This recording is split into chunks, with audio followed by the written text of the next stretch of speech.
So welcome again. Good evening and welcome back to the Canadian Concussion Center's webinar series that's sponsored by the Laborers International Union of North America, known as LIUNA. I'm Carmela Tartaglia, and I'm pleased to be moderating our webinar series developed for individuals that have suffered a concussion, their caregivers, and healthcare providers. The sessions focus on various aspects of concussion and include an expert speaker presentation for the first half hour of the session, followed by a question and answer period for the duration. The sessions recur every other week, live on Tuesday evenings from 6 to 7 p.m. Eastern Time. I'd also like to begin by acknowledging the Indigenous peoples of all the lands that we are on today. Even as we meet virtually, it's important to recognize the lands we each call home and reaffirm our commitment to improving relationships and understanding with local Indigenous peoples. From coast to coast, we honor the ancestral and unceded territory of all the Inuit, Métis, and First Nations people that call this land home. For this evening's session, we would ask that when you have a question, please enter it into the question and answer section as opposed to the chat section. You should see the question and answer icon on the bottom right of your screen in the Zoom webinar application. Once pressed, a window will open to submit your question. If you have any technical questions, please enter these into the chat section and Christian will respond to help you out. We're also running a short poll in order to gather information on who attends our webinars. And that is, are you someone that has suffered a concussion, a healthcare provider, etc.? So you, I guess, see this, this pop-up quiz that has appeared. So please enter your information.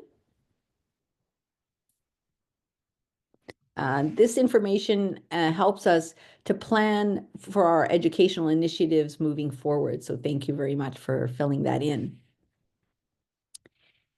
So for this evening session, I'm pleased to welcome back Dr. Nick Reed, who's going to be presenting on return to learning after concussion. So Nick's an associate professor in the Department of Occupational Science and Occupational Therapy at the University of Toronto, where he directs the Outcomes, Advocacy, and Knowledge Concussion Lab and holds a Canada Research Chair in Pediatric Concussion. Additionally, Nick is the co-lead for the PedsConcussion Living Guidelines for Pediatric Concussion, the knowledge translation lead for the TRANSCENDENT Concussion Research Program supported by the Ontario Brain Institute, and is the current chair of the Pediatric International Brain Injury Society. His work focuses on delivering and evaluating research, educational, and clinical programming specific to youth and concussion. His passion is helping youth to do the things they need, want, and love to do in their lives. And with that, I'm going to turn it over to Dr. Nick Reed. Thank you so much, Carmela, and thank you everyone for having me present to you this evening, and thank you to everyone on the line with us for carving out time to attend. I hope it's a useful session for you. I will try to throw in as much information as I can in our short amount of time together, but I will also share my contact information, and if nothing else, you now have a contact in this space and would love to connect with you. So let me do my best to share my slides here, and hopefully we can be efficient with that. So I believe they're being shared, and maybe I could just get a thumbs up in the chat, or okay, I see some thumbs up coming. Great, thank you. So as Carmela mentioned, tonight I'm going to be speaking about returning to learn after concussion. So really thinking about that population, and in the work that I do, young people, so children and adolescents returning to the school environment, which, as we all know, if we think back to our school experiences, is a very busy environment, and something that can be a real challenge for many. So we'll give it a go tonight. And again, just please do reach out to me if I can be of support to you in your world in any way. Just sharing a few of my disclosures before we begin. So I do hold a Canada Research Chair. I've been fortunate enough to receive research funding from a range of organizations that I'm so grateful for. So thank you to all of them. And also just mentioning that I am the lead for the knowledge translation team for the Transcendent Concussion Research Program, as was said earlier, with funding and support by the Ontario Brain Institute. Okay, so you heard a great bio of me. Thank you, Carmela, for sharing that. And I'll just share a little bit more just to contextualize where I'm coming from with the words that I'm going to share with you tonight. So from a clinical background, I'm an occupational therapist. I sure do love occupational therapy. I think it's a really important contributor to many health conditions, including concussion. And as an OT, what I really try to do is focus on helping, and you heard this in the intro, young people get back to the things that they need, want, and love to do in their lives, whatever that might be. And oftentimes that is returning to the school environment and everything that comes with it. As you heard, I do direct our Oak Concussion Lab at the University of Toronto, and I hold the Canada Research Chair. And I'm a proud member of our Transcendent Concussion Research Program, and I'll share some links about that as we get through our slides today. So what are we going to try to accomplish in our short time together this evening? Well, I want to give you a bit of background on concussion and sort of what happens after the injury. I do want to share some recent concussion research, some papers that you can access around returning to learn after concussion that I think might be of interest to you, as well as some of our current policies and laws, at least here in Ontario. And I want to just give you some tips for supporting return to school for young people, whatever the context might be for you, whether it be an educator in the schools, a parent, a healthcare provider, a young person themselves. Hopefully there's some tips in there that resonate with all of you. What I will aim to do in this fast and furious presentation this evening is to share lots of great resources and links along the way. You'll see resources coming up on the screen, flashing here and there. These are all things that I think might be of use to you. So do explore them. There will be some links on the slides as well. And these slides will be shared with those attending this evening, I believe. So you can always just not worry about jotting things down and just access those links at a later time. So we'll give it a go. We'll see how we do with this plan tonight. And again, if nothing else, you have a new contact in this space and happy to support you in any way. Okay, so let's start with basics around concussion. We won't go into too much detail, but I do want to touch on a few things. And as I'm saying these things, just keep in mind, this is some of the language that I like to use when working with young people and their families and with educators, just to try our best to make sense of this injury and help it resonate with young people so that they can take some agency in their recovery.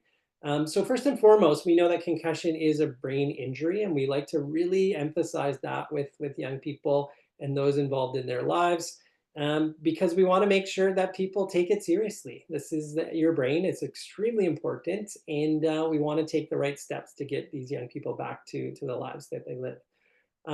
When I describe the injury and how it happens, I generally like to use words like jiggle, so the brain jiggles inside the skull. There's some stretching and twisting and shearing of all of those things that are connecting the brain and the various cells within the brain. And that's what I call going to cause an energy crisis. So good things are rushing out of the cells, bad things are rushing in, and that's going to need a lot of energy to recover from that and to regulate that crisis. And I like to use this word energy quite a bit because, as you'll see in my slides as we move along, some of my recommendations and strategies that really resonate for young people are based around this idea of energy and energy management and how do we best use that energy available to us. We know that symptoms of concussion, and I'll mention a few of those as we move through the slides, often appear right away, but not always. There can be a delay with these symptoms. So the message there is if there's a significant fall or impact, we want to be monitoring that. We want young people to monitor themselves and how they feel, and those involved in their lives want to be aware of that as well. I do like to call concussion an invisible injury, especially when it comes to helping young people get back to things that are important to them, including school.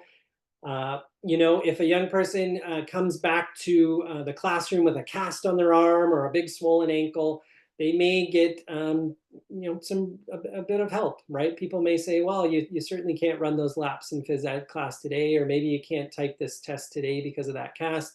So we'll figure out a plan for you. But unless a young person comes to class and has the agency and the confidence to let their teachers know how they feel, and those teachers are able to respond to that agency and that advocacy of the young person, it can be quite invisible, and many people will not even know that that child or adolescent is struggling with a concussion.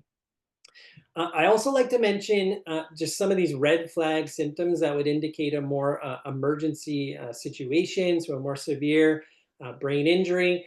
And you'll see these in some of the resources that I'm going to share with you. It's just important for us to know these, that if we see some of these red flag symptoms, that we take immediate emergency action. This could be the emergency room or an ambulance, just to make sure that that child's safety is a priority. Okay, common symptoms of concussion. So we typically break these down into 4 main categories. Physical symptoms, these are things like headaches, nausea, or dizziness. Cognitive symptoms, so difficulty with concentration, particularly in the school environment, this can be a real challenge.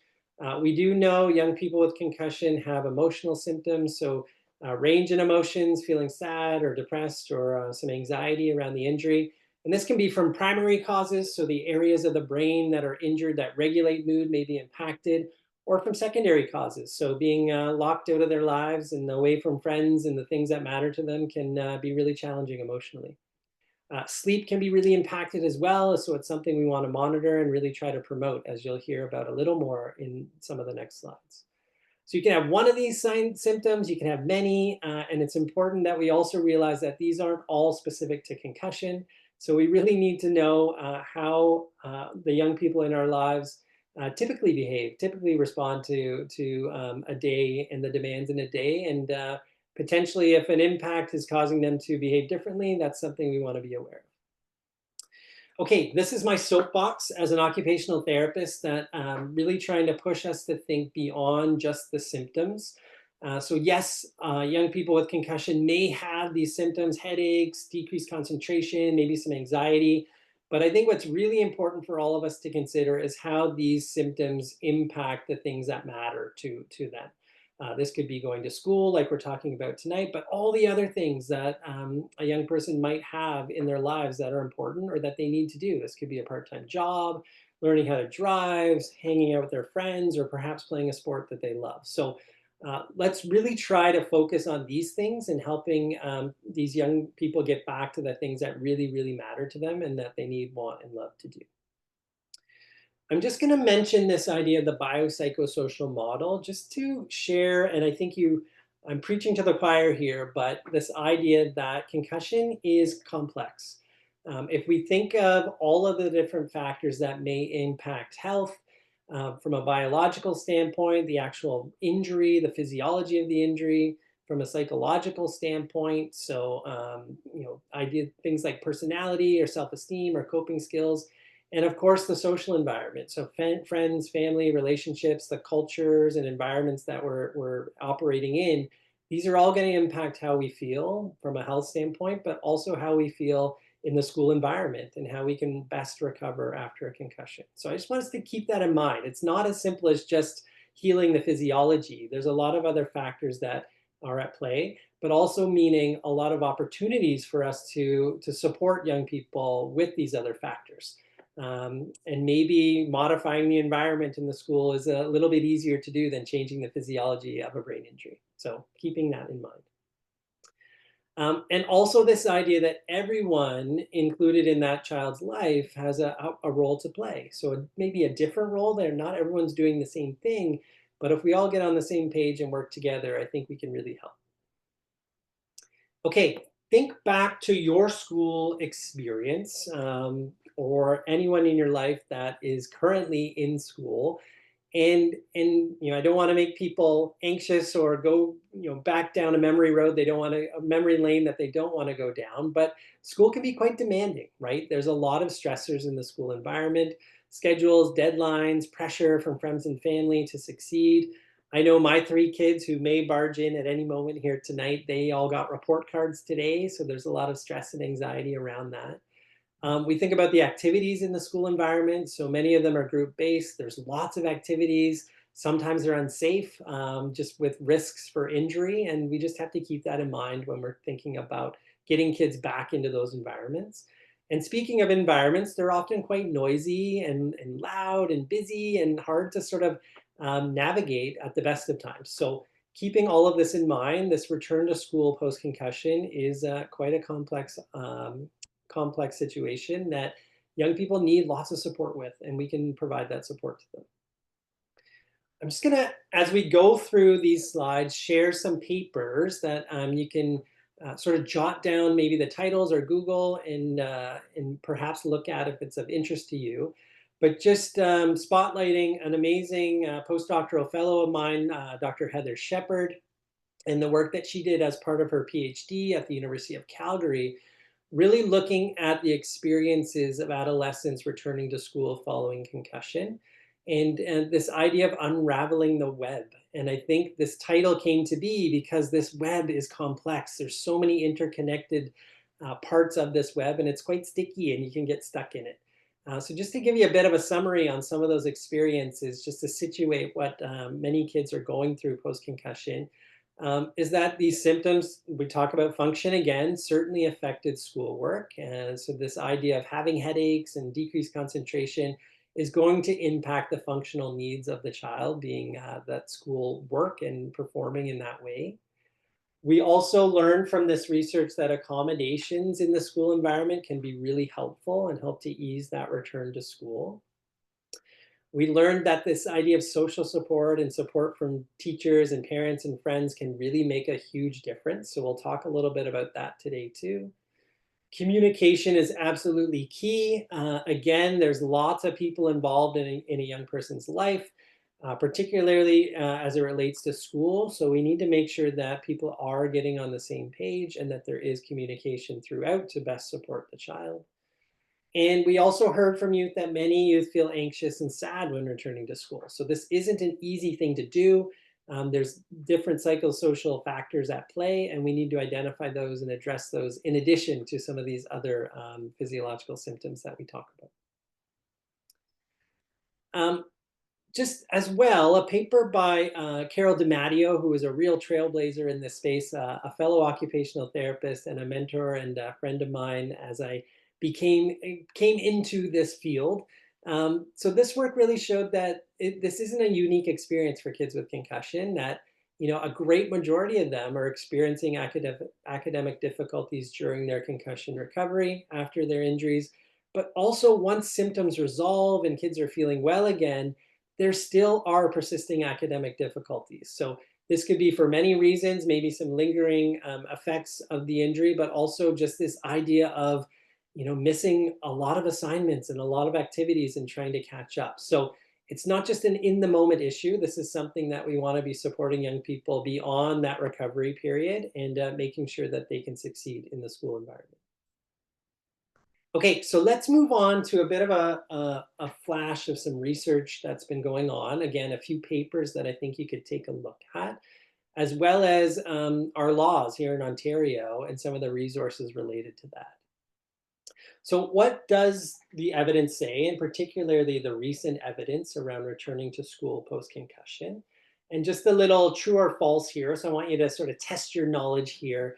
The question is it important it is important to rest until you are better after a concussion. So this idea of staying at home, maybe doing nothing for long periods of time until your symptoms are completely gone, and that's when you can get back to the school environment. And the recent literature is really showing us that that's completely false. We actually want young people getting back to the school environment, even with symptoms post-concussion, but doing so in a safe way with good accommodations and in play. So I'll give you a bit of information on that. So one paper that came out fairly recently, which is supported by a colleague of mine, Roger Zemek, and his amazing team, the lead author, Chris Vaughan, really showing this idea that returning to school as soon as possible was actually a facilitator to recovery. So those kids followed within the study that got back to school quickly with supports in place, had shorter recovery times in the long run for their injuries. So this is new, right? I think this is something, 5-10 years ago, we wouldn't have thought this. We would have thought more rest was probably good, but we've now learned that resting for too long can do more harm than good. So some of the keys that came out of this research are, returning to partial day school or accommodated school as soon as possible within 2 days of the injury was beneficial. It's certainly okay to have some symptoms when in the school environment and to work through those symptoms in an accommodated, supported way. This idea of academic accommodations may be needed, and we want to explore those with children when returning to school and adjusting those as needed. Uh, what really came out was this idea that those kids who missed more than 1 week of school after their injury was quite harmful, and we want to try to avoid that where possible. We definitely, when returning to school, want to avoid activities with risk of contact, falling, or hitting one's head until further recovered. Those symptoms have cleared and we have some medical clearance from a doctor. This is because we just don't want young people to get hurt again during their recovery, which could lead to a more serious brain injury or perhaps even a fatal injury. And one key that came out of this literature is this idea of medical clearance and a doctor's note. And this idea, the suggestion, at least from this research, is that after an initial assessment, a doctor's note is not required to return to school. Whereas to play competitive sports where there's more risk for an injury, we certainly do want that medical clearance. Just again, in the interest of giving you some links and some resources to explore and build your toolbox, this Peds Concussion Living Guideline for Pediatric Concussion Care is a tool that I'm very proud to have the opportunity to co-lead with my colleague Roger Zemek and to work with some amazing people, Jenny Dawson and our larger team to really bring this to life. And just letting you know that what we do with this living guideline is we review the literature on a regular basis. And if there's any research that comes out that moves the needle on some of these clinical practice recommendations within the guideline, we then put that research out to our team of experts across North America, who then fight it out to decide if that research is strong enough to change some of our recommendations. And if so, we implement them live in a living way into these clinical practice guidelines. So just to say that this is a great resource that's always up to date and something you can really rely on, as I like to think a one-stop shop for all recommendations on concussion management within pediatrics, including returning to the school environment. Just showing a few of the resources that exist within that guideline, and you can use that QR code, but again, we'll share some links with this with the slides. But we do have some specific resources for teachers and for parents that really highlight what concussion is, but also some of the steps and roles that one can play in best supporting that return to the school environment. So when it comes to returning to school, we really like to take a stepwise approach. And for those of you who've been in this space for a while, you should be quite familiar with these stepwise graduated approaches to returning to activity. What you might see a little bit different with these updated versions is a little bit less restrictions on when people can start engaging. And again, it goes back to this idea of getting kids back to the school environment sooner in a supported way, which gives us some opportunity to be flexible with what we can engage young people in. Not just what can they no longer do, but rather focusing on what they can do in the school environment and best supporting that. So when we think about the steps involved in this process, that first step is really the rest step. So this is what used to persist for long periods of time when we were thinking along the lines of having no symptoms anymore before you return to the school environment, which was really challenging. So now this idea of having good rest for a day or two after concussion is going to be really important. But beyond that, we want to start getting kids moving again and back to the school environment. So that would be step 2. So thinking about school activities, this could be at the home environment first, just to sort of test out that cognitive load. And then progressing to part-time or full-time days within the school environment with the academic accommodations. And we'll talk about a few of those in the next few slides. And then finally, as tolerated, we can remove those academic accommodations and return that young person to full-time school. And remember, this idea of medical clearance is not required to do so, especially if we're not putting that child at risk for a potential injury in the school environment. So really emphasizing this stepwise and gradual approach to that return. Okay, another true or false here is once back to school, children with concussion do not need any extra support. So I think we can allude already from the slides that I've shared with the group tonight that this is definitely false. children are going to need lots of support when we get them back to school, especially when we're getting them back during that symptomatic phase in the early days post-injury. They're definitely going to need some supports, and we're going to need to continue to check in with that child to see what supports can be taken away or added as the recovery process goes on. So let's look at this idea of accommodations and supports in a bit more detail. And I'm going to frame this in an analogy that I really like to use with young people and their families when it comes to concussion. And it goes back to this idea of the energy crisis. So when you have a concussion, you need lots and lots of energy to heal that injury. And everything we do in our day uses fuel from that gas tank. So when we have a concussion, our gas tank, we can think of it as half full right off the bat, because a lot of the fuel we need for our daily function is being used, diverted to heal that concussion injury. So if we have half a tank, we only have so much fuel to dedicate to all the things that we need to do in our lives, including return to school environment.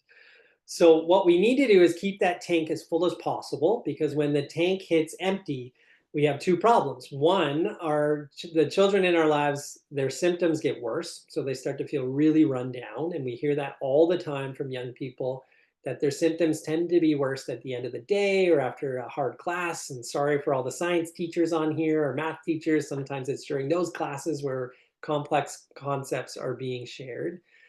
But the other issue is if we're running on empty all the time, that there's no energy left for proper healing. So that energy crisis can't be managed because there's nothing to divert towards that injury. So keeping the tank full is key. And a way we tend to do this is what I call the 4 Ps. So we want to prioritize how we spend that limited energy. So on what activities do we need to spend that energy most? We need to plan how we're going to use it and when we're going to take some breaks along the way.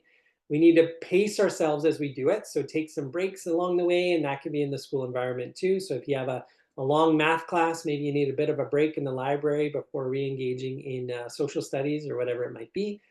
And a key here is the environmental component. So positioning ourselves in environments that are going to be conducive to saving energy. So that could be quieter environments or environments with less distractions. I tend to say for young people, when they work with me after concussion, I ask them if they're at school, if they're a front row or a back row sitter. And if they're a back row sitter, I immediately make them front row sitters because they don't have all the people in front of them distracting them with the new hat or the text or the other things, the notes being passed and so on. And they can just focus on the task at hand and dedicate their energy to that. So these accommodations that I'm going to mention over the next few slides really situate those in this analogy. So they're used to keep the tank full as best we can and to best support the child in their recovery. Again, just sharing some articles that have come out recently that you might find quite useful. So again, spotlighting Dr. Heather Shepard again and this amazing team that put together this work, really looking at the perspectives of teachers and school administrators around academic accommodations and this idea of some feasibility aspects of them. Another paper, this one a systematic review by Laura Purcell and Jerry Joya and team. And in these reviews, they're a really good way to get sort of a one-stop shop of all the literature that's been done in this area and providing a great deal of strategies in one spot. So could be something to look up should you have an interest. With that said, this is a tool from our PedsConcussion guideline that provides a bit of a breakdown on what these classroom supports could look like across different areas. And again, just reiterating this message that when young people are in the classroom, they still may have symptoms, and these supports can be put in place to help manage those. So just to let you know the main categories of these supports, one being, again, this environmental support. So can we reduce noise? Can we increase rest breaks? Can we have some alternate workspaces that are a little less busy and more conducive to keeping that tank full? Some instructional supports for the teachers. So is there some extra help that can be given, or maybe some alternatives for screen-based instruction? Should that child be having difficulty using screens for long periods of time? Certainly accommodations around assessment and evaluation. So perhaps students would benefit from extra time on tests or writing those tests in different environments that could be more conducive to focus. And also this idea of phys ed or gym class accommodations. So how do we promote physical activity because exercise is good medicine post-concussion, but do that in a low-risk environment. So how do we keep young people moving, but also not at risk for getting hit with a basketball or getting tackled to the gym floor? So are there ways to set that up and to support the child to be active, but also not at risk for injury? This is a bit of a checklist and just a quick rundown of some of the accommodations that I've really liked to use over my career that I found quite useful. So this idea of some of those administrative components, first and foremost, a contact person at school. So a point person or a quarterback within the school environment who could be responsible for that communication piece, for helping to relay information between the student, families, teachers, and getting people on the same page. We've seen in the concussion literature that this can be so, so useful. And I know there's probably many educators and school administrators on the call tonight, and we know that this can look very different in different school settings, and that's okay. There's not necessarily a cookie cutter way of doing this, but I think at minimum, at least identifying a person or some people in that school environment who really want to champion concussion and be that concussion champion can go a really long way. Again, these environmental accommodations can be so, so useful and sometimes can be a little less challenging to implement depending on the school environment and what's available. One thing that I mentioned is preferential seating, so front row sitters versus back row sitters. But one piece that I've found extremely helpful over the years is thinking about times in the day that are extremely busy. And one of those is lunchtime. And talking about this idea of where does the child with a concussion eat lunch typically? And if it's in the cafeteria with 200 or 300 other students, that can be really challenging. And maybe there's ways to facilitate a distraction-free lunch area with a couple of friends. We don't want to isolate that child, but we certainly want to try to accommodate as best we can and facilitate some recovery with some socialization at the same time. An interesting paper that came out as well in 2022. This is by Molly Cairncross out in BC at Simon Fraser University, as well as the ACAP study team. So a really fantastic team here, really looking at this idea of screen time post-concussion. And similar to the messages that I've been sharing already in our slides tonight, this idea of avoiding screens for the first couple of days post-injury was found to be a really good idea. So that initial rest phase, but it is okay to gradually resume those screens if tolerated. So, even when symptomatic, I don't think we are at the stage now where we're recommending no screens at all because we know how challenging that is in the school environment. But we can do some trial and error. And if students can tolerate it and it's not making their symptoms much worse, then I think screens can be okay. With that said, we do want to think about some accommodations. There could be some assignments or tests given by paper as needed, but also making sure we have some breaks from screens. And I think that goes for everyone, not just those with concussion. I think we all need to practice some balance and take some breaks from those screens throughout the day. I mentioned this earlier on this evening around this idea of social support and how valuable that can be for young people post-concussion, particularly in the school environment. This is some work that we had a fantastic summer student who's now a medical student conduct within our group, really diving into this idea of what does social support look like for youth after concussion and what do youth with concussion want with respect to social support. I really do believe, and this could just be me on my soapbox, but I think social support could be one of those magic bullets when it comes to concussion recovery, where if we tap into supporting young people to be better peers, better friends, better teammates, I think that's going to go a really long way. And if we can create that culture of support, I think many youth with concussion can really benefit. So some of the messages that came out of this research from our group were around the different types of social support. So thinking about emotional support, so building a sense of inclusion and reassurance and care. Also thinking about these tangible supports, so direct physical aids or physical supports that can be given. And also this idea of informational support. So this could be advice or helping someone just sharing experiences to help solve a problem. So we gave a few examples, and you can see these on the slide here. So, keeping in touch with a friend and how you can do that, or finding ways to include them, or just carving out time to listen to a friend and asking about their experiences. Not just how do you feel, but what do you need? What can I do for you today? How are things going? Can go a really long way. And a big piece that came out of this research is this idea around helping friends with schoolwork. So sharing notes, or helping carry books, or offering some transportation to get to school, to ease the burden and to just be a friend and be there when that person in your life has had a concussion, can be really, really helpful. So just planting that seed for all of you, sort of all of us putting our heads together on how do we create that beneficial social environment for young people post concussion. One way that we're trying to do that within our research team is a program called the Youth Concussion Awareness Network. And you can follow that QR code, but we can share some links around this. And really what we're trying to do here is really play up that idea of social support and empower young people within Canadian high schools and sport communities to become concussion leaders in their own right, and support their peers with their concussion learning and knowledge. So rather than schools listen to people like me talk about concussion and the importance of concussion, we train young people to help each other, which we think is a really important peer-led approach to sharing information and changing behavior. So the key here is these concussion clubs in high schools, and student leaders create concussion awareness campaigns with evidence-based and relevant materials, and they share those campaigns with their peers and support them as best they can. So we have lots of fun with this project, and if there's any teachers out there that might have an interest in something like this, please do reach out, because we'd love to get you involved in any way that we can.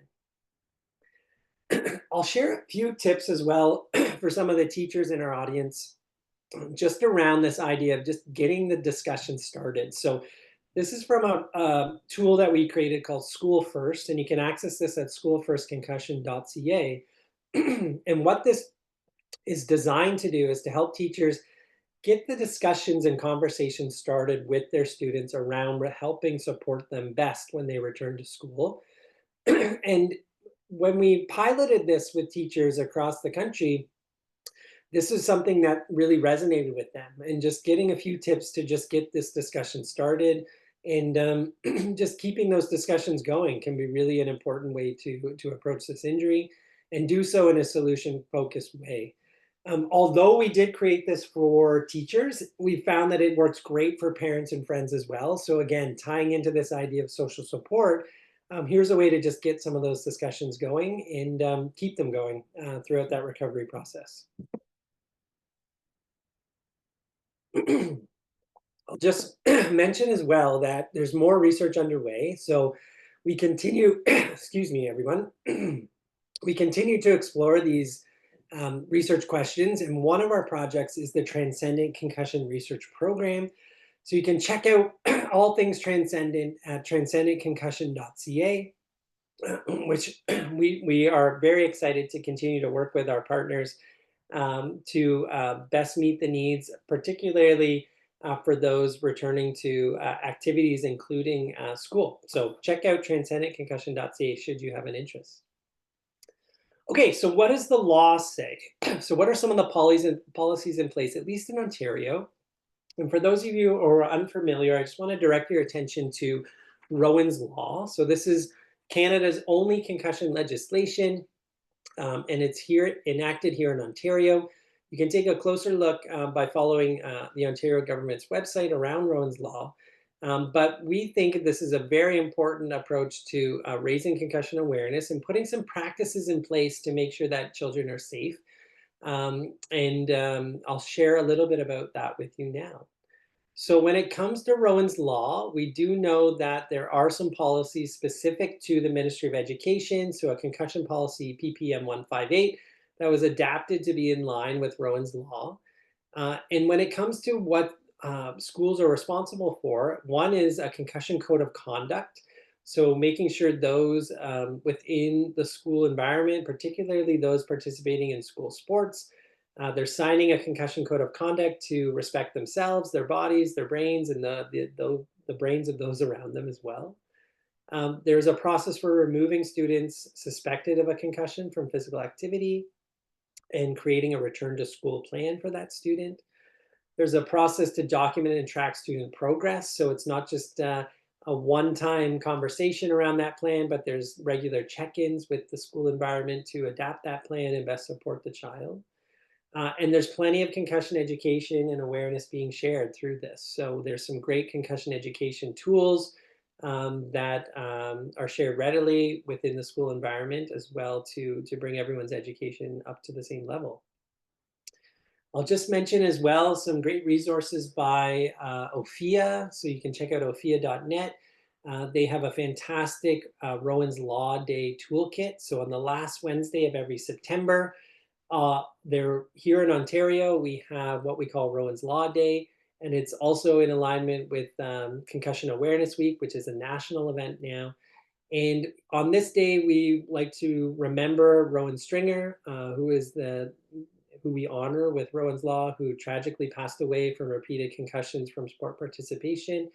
And these toolkits are a fantastic way for schools to get involved and spread the word around concussion and really honor Rowan's legacy. So for those in the school environment, I highly recommend, if you haven't seen these resources yet, do check them out. And come September next year, perhaps you and your classroom can be super engaged in this process and contribute to the learning.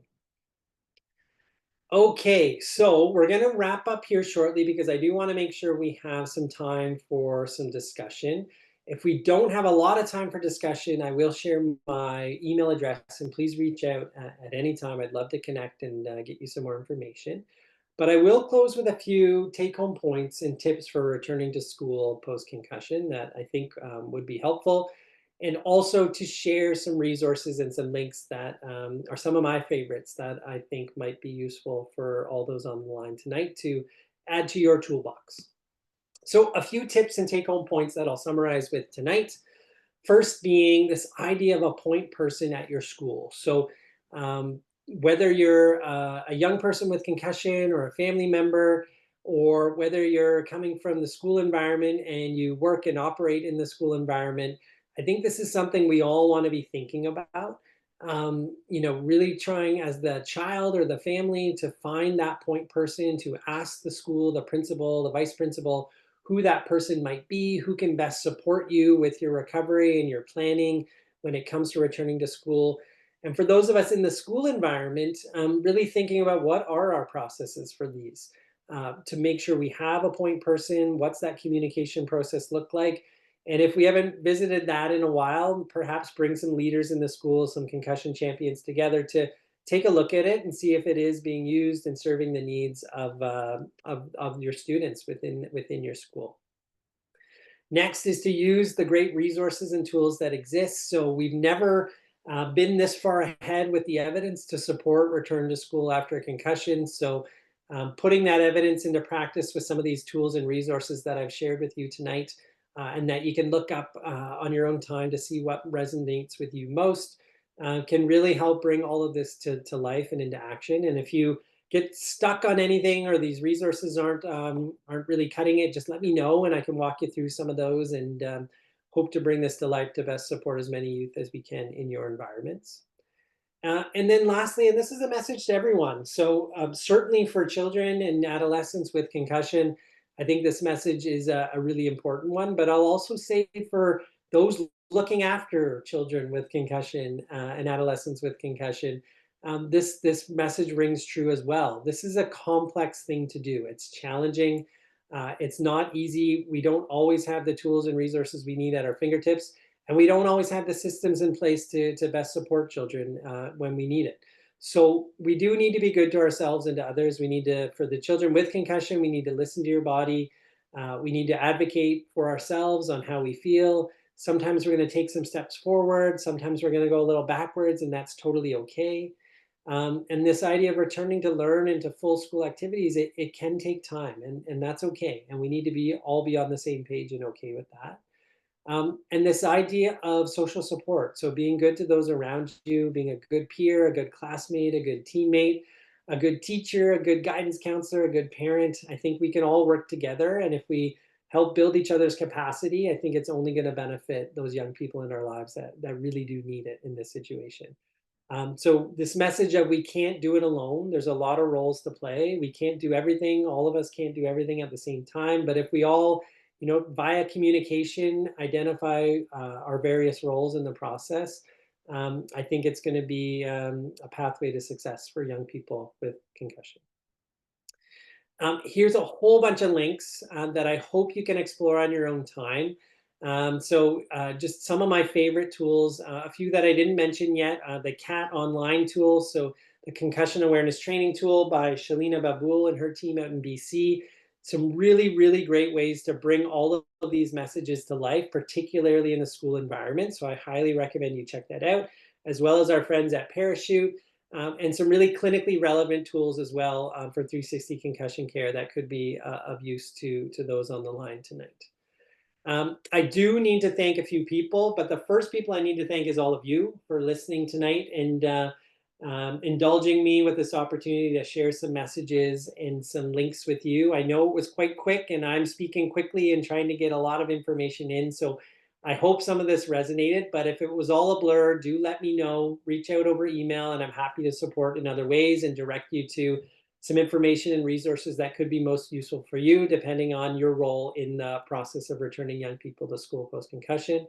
But also thanking the funders that have supported this great work, as well as some of our partners in the community, York Region District School Board.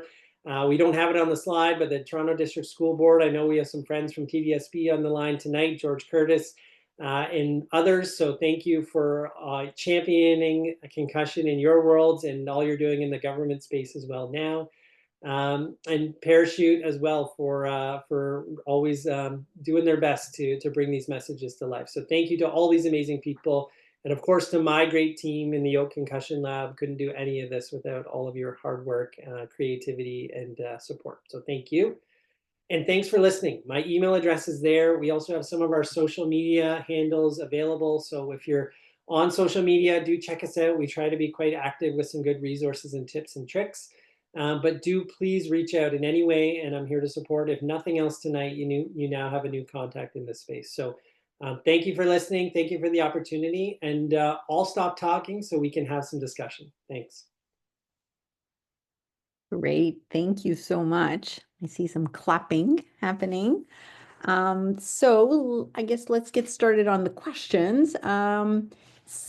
Somebody's asking, what age groups is young people and kids when you're, yeah. Great question. So I know I use the sort of all-encompassing term of young people, and I think when we really, at least in my work, looking at the pediatric population, we're often working with high school adolescents. So we sort of have a stream of strategies and ways to approach recovery with high school students who have different demands than elementary students. So we can think about elementary students as well. So this would be sort of grades 1 through grade 6, and then the junior high, grade 7, 8. And one area that's really sort of underlooked, under-focused on right now is the really little kids. So thinking about preschool kids and kindergarteners, where concussion is a risk. There's many ways that a young child in this preschool age could sustain a concussion. And we don't have a whole lot of recommendations for them. And so this is something that I know Miriam Beauchamp at the University of Montreal and her team are really diving deep into to fill that gap. And one of my great PhD students, Nikki Odorico, is also diving into this to try to fill that gap to get families and teachers that are involved in the lives of really young children the supports that they need. Okay, great, thanks. Somebody's asking if you're going to be presenting in Victoria in June. I will be in Victoria in June, so I'm excited to be there. So this is the Canadian Concussion Network Conference, our annual conference and this year it will be in Victoria. So we will be presenting and bringing a lot of this work and our resources along with us. So if anyone is in Victoria in June, please say hello and hope I can support you there. Somebody's asking, do you have any resources on elementary school age children? I know it can be hard finding any information on this age group in general. Yeah, so one tool I will direct you to is the School First tool that I mentioned in the presentation. So School First, you can concussion.ca, you can check that out. So this was developed with a lot of elementary school age teachers in the York Region District School Board. So a lot of input coming not just from the high school level, but from the elementary level. And thinking about, this idea of homeroom classes and not Rotary and having different teachers, but really that homeroom teacher being very responsible for that recovery. So you can check that out. And also in our PedsConcussion Living Guideline. So the recommendations within that guideline do extend to the elementary ages. If you look at those resources and you find out that there's still some things missing, let me know, and I can help point you in the right direction. Okay, great. Somebody's asking, are there any guidelines, research you would recommend for the under twos with concussion? Yeah, so my best advice for that is to take a look at Dr. Miriam Beauchamp's work. So again, Miriam is really the trailblazer in this space, really looking at the really little ones and how they respond to this injury. And I think one of the keys that are coming out of that are this idea of, we can't necessarily rely on toddlers to be telling us how they're feeling all the time and to be, Mhm. really expressing those symptoms and giving us a sense of what that could be for them. And really instead we need to look at behaviors, right? And I would argue we could do this for all children, no matter what the age is, but this idea of looking at behaviors, a little bit more emotional, maybe more clingy, complaining of tummy aches and things like that are just out of the norm for that toddler, is something that really has started to become a cue. And if you can link that to a potential head injury or an impact of some sort to the head or body, then perhaps there's reason to believe that there could have been a concussion and to seek some medical care. But Dr. Miriam Beauchamp is really leading the charge here. And yeah, if you can't find that work, let me know and we can direct you to her lab's website, which is doing fantastic work in this space. Great, thanks. So somebody's asking, concussion education is in the HPE curriculum for all grades, but how can we help get this important message out to all educators and parent guardians with respect to return to learn? Yeah, so that's always the big question, right? How do we translate or share this knowledge with everyone? How do we get everyone on the same page?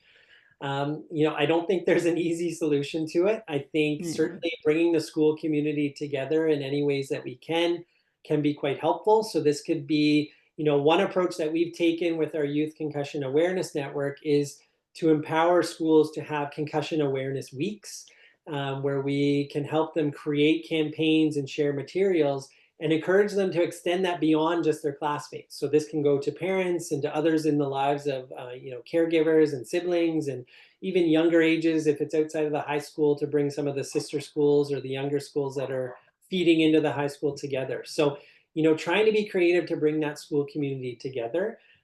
As well, I think some simple things are with some handouts or resources, really encouraging our students to share that with mom and dad. I know that's not always an easy thing and it may not happen and it's hard to check if that did happen or not, but even just giving those messages to young people that this is important information for their parents and caregivers as well, could be a little nudge to share that work.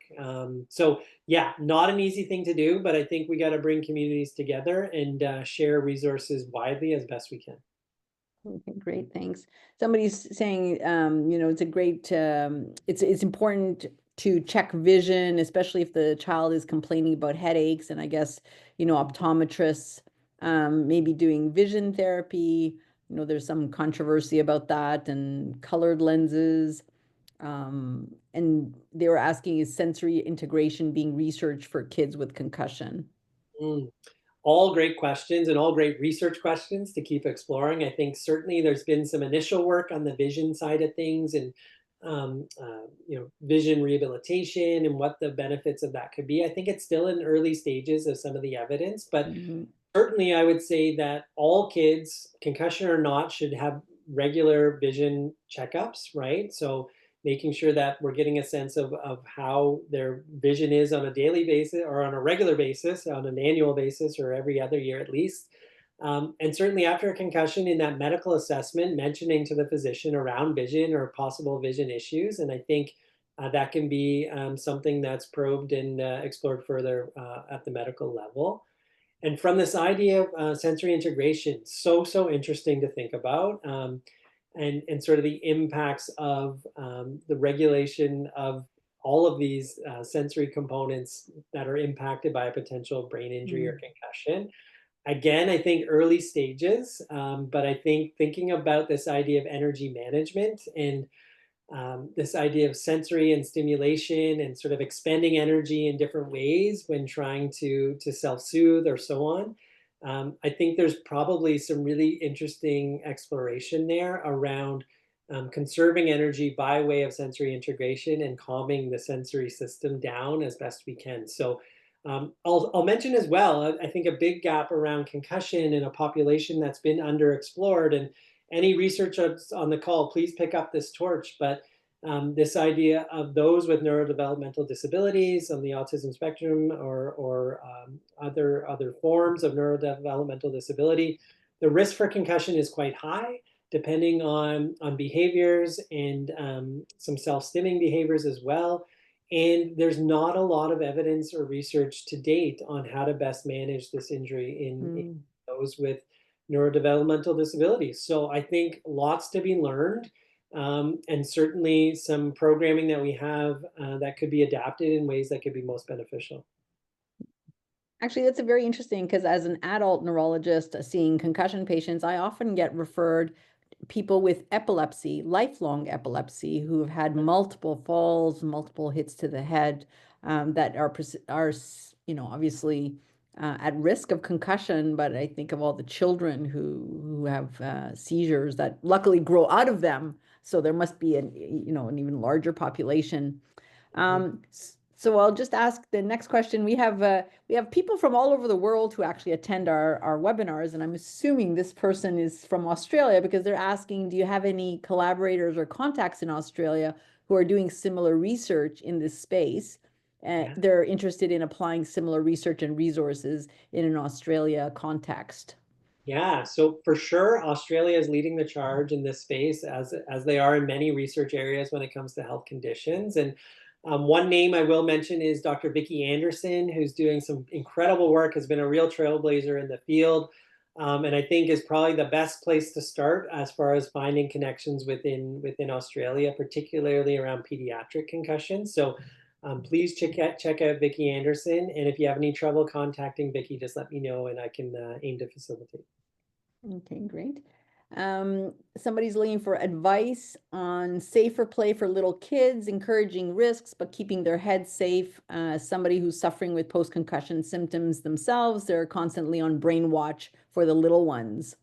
Yes. Well, and I'll just so a personal share here with three young kids myself. I always thought, it was sort of this Murphy's Law. Because of what I do, my kids tend to hit their heads more than other kids, and they were always bonking their heads. And I was always thinking, what do I do? How do I monitor this? And I think, again, this is a gap in our resources, in our evidence around how to best do this. But there is some exploration underway now around this idea of active play or unstructured play. And a lot of when we talk about return to play post concussion, that play is typically organized sports or structured sports where there are some checks and balances along the way and some training opportunities to test abilities before you get too far into that sport competition and put yourselves at risk.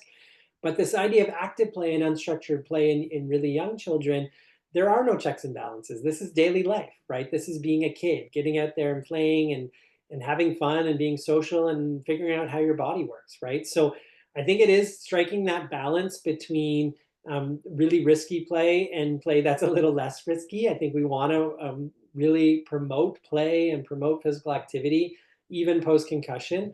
But we do want to do our very best to minimize risk for another concussion. So if you think about that activity that the young person, the child is engaged in, where it's, the monkey bars and there's a high risk of slipping and falling, that's probably not something we want to do during the symptomatic phases post concussion. But outside of concussion, I think learning how to use your body and do all these things are really important. So it's sort of facilitating in as safe way as we can. And should there be a potential injury, seeking the right care immediately and following all these steps and strategies that we've shared with you tonight and others that you can get from your medical and health providers to manage this injury most appropriately. And with great management, I think kids are going to do quite well post-concussion and be able to re-engage in all the things they love to do, including some of those risky activities that are really fun and important for kids to experience. Well, thank you. So we're at time. I want to thank you again for a great talk and answering all these questions. I know there's more questions there. Thank you for all the people who have attended this webinar. We're always very happy to see all the interest and all the great questions that come in. Unfortunately, so we can't answer them all. But yeah, thank you all for attending. And I'd just like to say that the next webinar is going to be Dr. Michael Hutchison, who's going to talk to us about return to athletics principles and who to see. So that'll be February 25th at the same time. So thank you again for attending and have a good rest of the evening. And thanks, Nick, for this really great talk. Thank you all. Thank you, Carmela, and thank you everyone for joining. I really appreciate your time tonight.